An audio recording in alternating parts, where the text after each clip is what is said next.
Good evening, Northwide the Farmer Ben here once again. This time we're going to have a quick look at doing some raids. The main reason I'm doing this is it's been a little bit quiet recently, there hasn't been that much going on. We're all very excited about the season, the next Stronghold release, which will allow you to upgrade your Stronghold to 21 and the various things that will go with that. But in the meantime, there's not much going on. You may faintly hear in the background a kind of that's my dog. This is Ellie. You're going to say hello, Ellie. Hello. No, don't lick me. Don't lick me. So, yes, that's my dog, who is in the car with me, and I'm just out and about at the moment. But I thought I'd do this whilst I was waiting for what was happening to happen. So we're just going to do a quick bit of raiding. The idea is just to talk about ways to move yourself up the raid tournament board. You'll see at the moment I'm in Platinum, 2359 trophies. Generally speaking, if I stop taking part, if I stop playing, I do tend to end up in Platinum. If I continually play and keep doing raids, I can keep myself in Diamond, but my natural place seems to be a high Platinum. Gold, I've never actually been in Gold, Silver or Bronze. They all came to exist after I sort of raided myself up to a reasonable level. Anyway, the main point of this is just talking a little bit about how to raid yourself up rather than down. So you'll see here quickly that I'm up against the team I'm up against is a team with a blue tank. So currently my team the team I currently have set wouldn't be no use at all. So I'm going to swap to one of my other teams. I only really keep two raid teams. There is my yellow and red raid team. As you can see, it's got 3 reds, but I will swap them for 3 yellows, and then my blue, green and purple raid teams, where I just swap 2 of the heroes here to make the teams work. It just works for me. It just keeps it simple, and 9 times out, well, it's reasonably effective anyway. So I can see A gear is their tank, so being as it's a blue tank, obviously I will want to colour stack greens. I pretty much always run 3-1-1. Some people don't like doing the whole 3 of one colour, 1 of the next and 1 of a different colour. I just found it fairly effective on the whole, but you know, everybody has their own way of doing things. The main thing is again as well to consider the balance of special skills. So for this one, because I've got A gear, I want 2 debuffers. That's people who remove the enemy's boosting buffs, and that is Caedmon and Demisha. It's worth having 2 of different colours, because if you've got 2 of the same colour, they may just never get to work together. Anyway, so you'll also see now, down the bottom, the important thing is to win. If I win this raid, I gain 46 trophies. If I lose it, I only lose 15. That is not in any way to do with the team power. You'll see their team power, which is 4059. It's more than mine, but that is the number of trophies I can win is not based on the team power at all. It is based on how many trophies they have relative to me. So because they have 2557 and I only have 2359. I will always make more trophies than I will lose. I would always suggest, if you want to move up quickly, look for teams where you get between 40 and 50 trophies for a win. Once you get into the upper tiers of the game, the chances are, if you're like anything like me, you'll find you can beat most players on a good day and you can lose to most players on a bad day.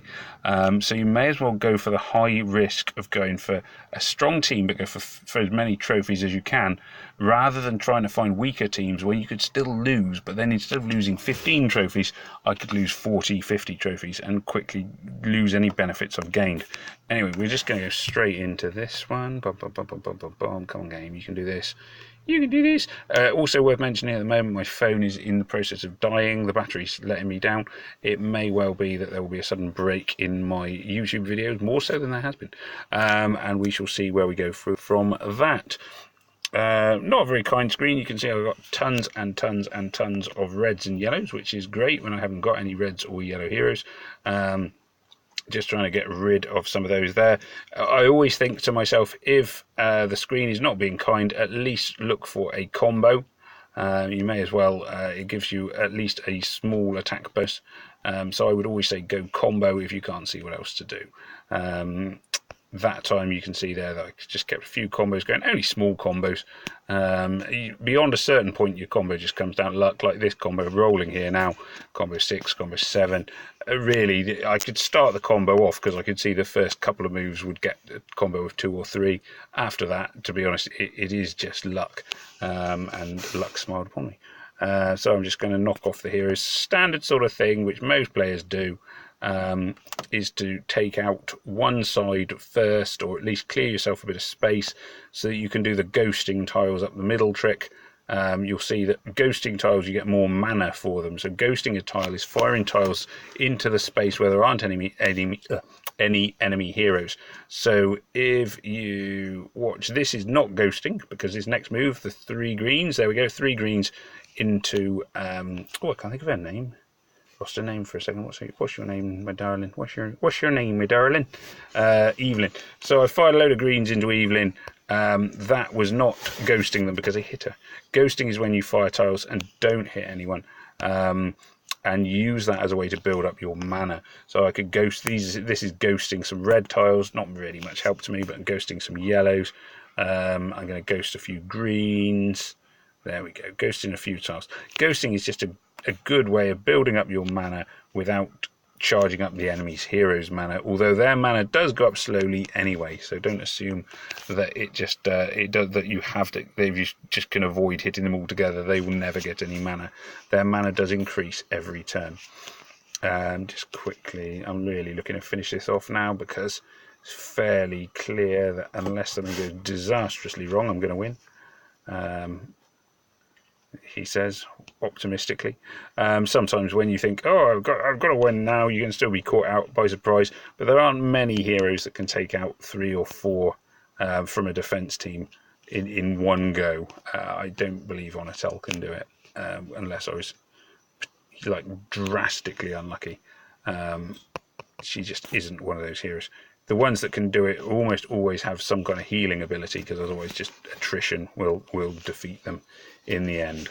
Let's move the timer out of the way. There we go. So nice quick win, puts me back in a diamond, 46 trophies. Let's see if I can find somebody else. Now this team's 50 trophies. You can see I get for beating them. That's because they've got 2675. So a very high-end player from the team. I swear she was level 18. Nice, tidy. So to take them on, there's no way I'm going to take them on with the team I currently have set. I don't massively need debuffers for the central tank of their central tank as it stands is Gravemaker, so I didn't need debuffers. I could do with a status ailment remover like Rigard, but I don't have my Rigard ready yet, so I'm just going to go with what I have, hope for a good screen. It's 50 trophies if I win, 11, and I will lose 11 if I don't win, so hopefully cumulatively I'll come out on top overall, even if I have to replay the raid. Because I don't win first time. So you can see where I talk about here, going for a combo. If you've got nothing else to do, I can move the red tile down here. That at least triggers a small combo, leading to a slightly bigger combo. It just means the tiles are moving around the screen all the time, gives you a better chance of getting a decent screen when the screen's against you. Doesn't always work, but at least it gives you that odds, you know. So moving on up, bomb. This hopefully will finish Gravemaker off, because I don't really want him to go off again. Oh, that's not good. Gravemaker, I find, is one of those who, when he's gone off more than about twice, generally you tend to lose the raid because of the fire damage that he does. His basic level attack isn't great, but the burning thing is his big issue, which is why it'd be nice to have that status ailment remover that I talked about.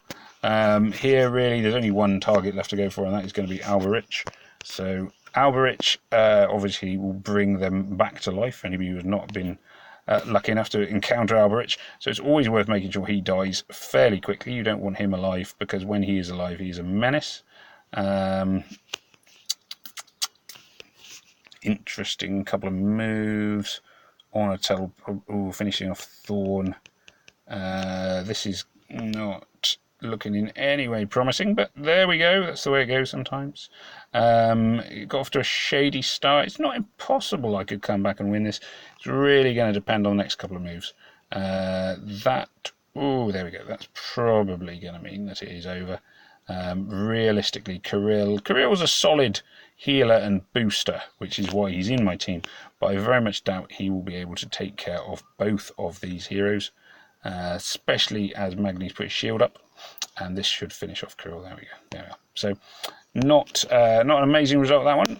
So that has cost me 11 trophies. So at the moment I'm down 11 trophies against this player, but I'm going to hit rematch, because now I will stand to regain those trophies, hopefully with a little bit of interest. So now it's up to 51 trophies if I win. Now I may not win, who knows. I'm not changing my team. I don't think it was my team that was the issue there. It was just a bit of bad luck. So I am going to go for the blue there to start us off. Oh, dear me. Just need those sort of blues to fire into Gravemaker to get things going, really, and it's just not happening here at the moment. Sometimes this is the trouble with triple colour stacking. Of course, it is a higher risk strategy.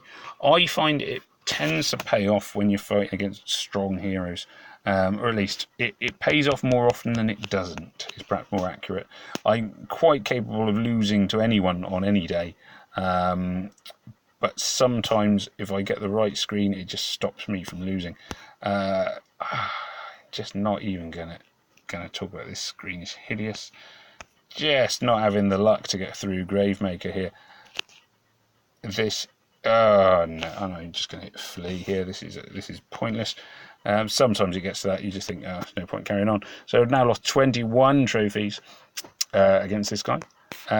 They've actually lost them as well now, because it's now 49 to 21. So somebody else has been raiding them at the same time as me. Much more promising start insofar as I've got that blue gem. Should finish things off a little bit more tidily. Now, this is one of the important things I do kind of want to talk about a little bit with raiding, is that I will have lost 2 raids and won 1. I'm optimistically saying at this point that I'm going to win this.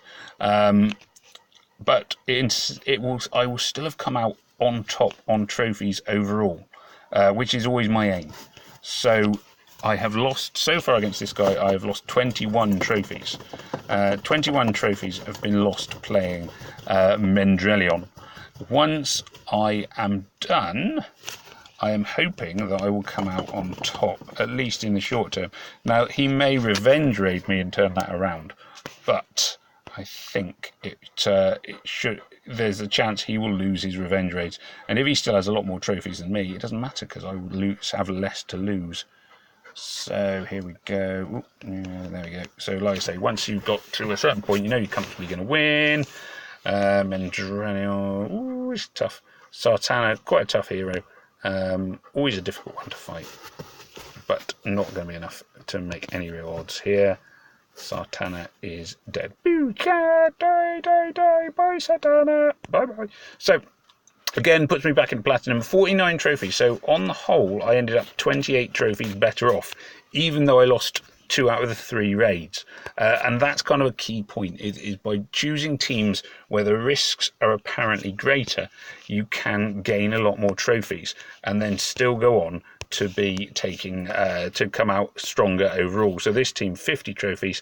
The tank, Vivica, never a big fan of Vivica as a tank. She's a healer, but she doesn't do the attack boosts which I tend to look for in a tank, or have those sort of great skills. Doesn't mean I'm going to win, of course, but just not my personal choice of tank.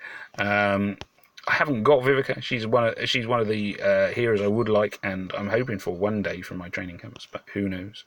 Oh yes, this is so. Yeah, here we are. Now you can see now 3 more purple tiles into Vivica. This is the beauty of the triple color stacking, is that you know, with 6 tiles I think hit Vivica then, and that was enough to finish her off. It does mean I'm quite reliant on getting a few purples on the screen just for the rest of the board, because I still need to try and finish off obviously the rest of the heroes. There are some of them, like, what's his name here? Kegaburo? I want to say Kegaburo. Kegaburo. He is pretty mean, and he will do a lot of damage. He's nearly finished off my Kirill in 1 strike. Definitely a tough hero to be up against. Just the board is slowly taking its toll here on me more than them. Not a big fan of that lady there who just went off. Gravemaker, sadly, although he will do some damage to himself with his perfect riposte, it's actually his burn damage which is really high. So my perfect riposte is not going to really cause him any great issues. You can see I killed Vivica really quickly and easily, and now I'm just really struggling. Kagaburo, there we go. No, that's a loss. I'm not even going to wait to see if I can carry that. So I've lost 11 there. Let's see if when I rematch him, now this is going to be my last raid, because I'm not going to use a trophy here. We're going to take on Freyday again. So I've lost 11. Now the last guy I fought, I was saying that I still came out cumulatively on top. I'm hoping that the same will be true here. And this is the beauty of trying to pick people who have a lot more trophies than you. You might find you may have a slightly greater chance of winning with teams that have less trophies, but ultimately you're generally better off looking for teams that have more trophies, because you will end up better off overall. Even if they revenge raid you, there's a fair chance that you will have that you will end up coming out on top in terms of trophies. It's not guaranteed, of course. Nothing is guaranteed in the game. It is one of the beauties of the game, in fact, that it is not always guaranteed that one system will work. But this is what I find works for me, and has kept me in quite a high-end raiding position. Come on, let's get a little bit of luck. So we've got this time still sort of suffering on the second part of the screen, more so than originally. Got off to a strong start. I think this is going to be a win, but I wouldn't 100% guarantee it. Mother North is, of course, a dangerous threat up there in that top corner, but I suspect, there we go, so I finished off Mother North now. It's really a question of just trying not to give Gravemaker the mana he needs, and just finish him off this way. So here we are, another win. So in total I lost 3 raids, and I won 3 raids out of 6 raids. So I won 3, lost 3. This time I got 51. Last time I lost 11, so that means I'm plus 40 here. So I won 3 and I lost 3, but you can see that I've moved up. I can't remember now exactly where I started, but I've moved up by about 100 trophies. This is the beauty of raiding against teams where you can stand to win more trophies. Now the fact that I've moved up does not mean I'm going to stay up. They may revenge me. I might get hit by other players. I might well slip back down. But I only need to be in Diamond long enough to claim the Diamond chest, or whichever tier of loot you are on, to get the chest that is better than the one you are currently doing. Now I can stay in Diamond by keeping the raids going, but the main thing is I'm looking for opponents where I stand to gain more trophies than I have to lose. It's only when you get to the very, very top of the game, where you're looking at the top 200-300 players, that it gets really hard to look for players where you are going to earn more than about 30 to 40 trophies every raid. So yes, it's 3 wins, 3 losses, but I ended up 100 trophies better off anyway. And that's really the main point of this raid, this video, is that you don't need to win all of your raids to move up. You can move up by choosing your targets wisely. If I had done 6 raids against teams where I only stood to win 10 to 15 trophies, I might have won all 6 raids, but I would only have gained 60 to 70 trophies. Whereas by taking on teams that are much stronger than me, I've actually ended up with more trophies overall and secured myself a higher position in the Diamond Arena. I almost certainly won't stay there, as I say. I tend to end up in Platinum. But that's the key point. Look for the trophies, and that will help you out on moving up. Anyway, I hope this was of some help to everyone. It has ever been emotional. It remains to say, peace out, may death come swiftly to your enemies. This is Farmer Ben saying good night. Nostar. Oh, hello.